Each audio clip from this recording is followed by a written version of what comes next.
Hi there. In the previous video, I showed you how you can clone a data room and create an attachment.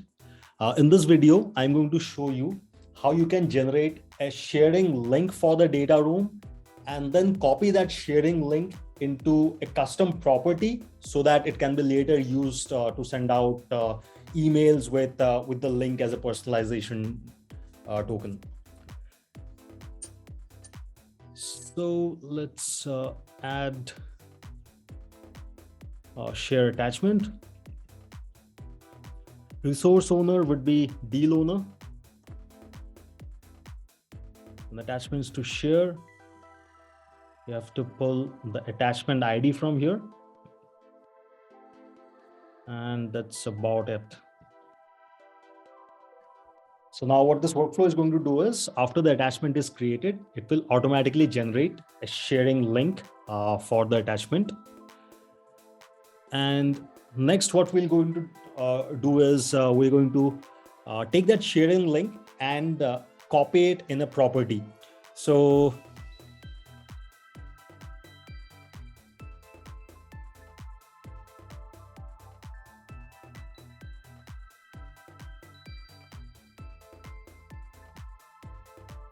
select copy property value.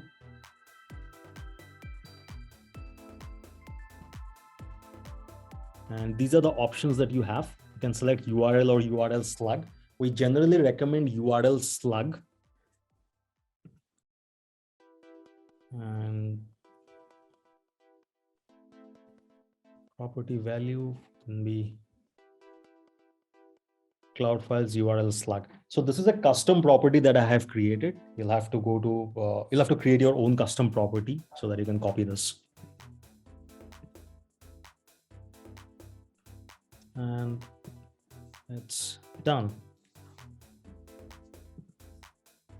Let's go back to the deal. Okay. So you see this is not shared right now. What I'll do is I'll enroll this deal again.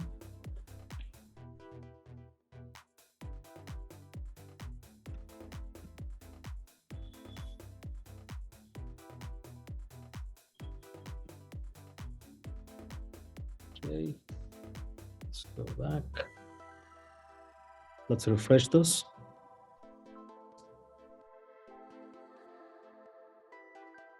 You can see it has created a new data room and also generated a link